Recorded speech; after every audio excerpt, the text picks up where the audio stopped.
તો એક તરફ હોસ્પિટલમાં જળબંબાકાર, બીજી તરફ રહેણાંક વિસ્તારોમાં પણ પાણી ભરાયેલા જોવા મળ્યા। આ ઈડરના જીઆઈડીસી વિસ્તારના રહેણાંક મકાનોના દ્રશ્યો છે। રહેણાંક મકાનો સહિત અનેક વિસ્તારોમાં વરસાદી પાણી ઘૂસી ગયા છે।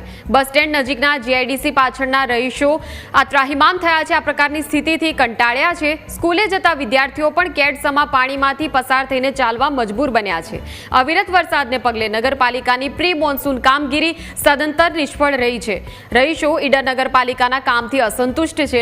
અનેકવાર તેમણે પાણી મામલે લેખિત અને મૌખિક રજૂઆત કરી છે, તેમ છતાં વરસાદી પાણી ભરાવાની આ સમસ્યાનો હજુ સુધી કોઈ નિકાલ નથી। રહેણાંક વિસ્તારમાં કાચા રોડના રસ્તા વરસાદી પાણીમાં સંપૂર્ણ બિસ્માર થઈ જાય છે। ગટરના પાણીનો પણ યોગ્ય નિકાલ કરવા સ્થાનિકોની માંગ છે। પછવાડી અમારો નવો મહેલો ભોયવાસ છે। ભોયવાસની અંદર અમારા 30 થી 35 મકાન આવેલા છે।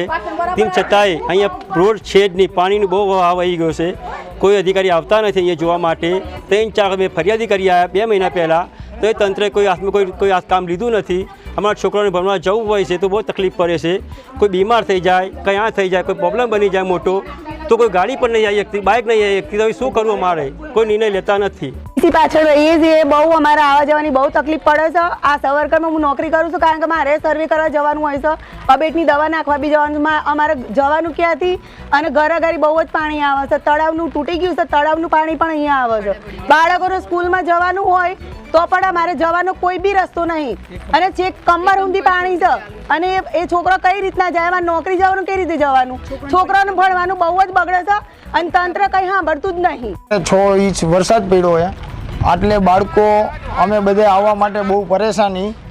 અત્યારે ચાલીને જાય કે એવી કેપેસિટી નથી આ રસ્તાની। રસ્તા બહુ ખરાબ છે, તો તંત્ર બધા ક્યાં ગયા છે?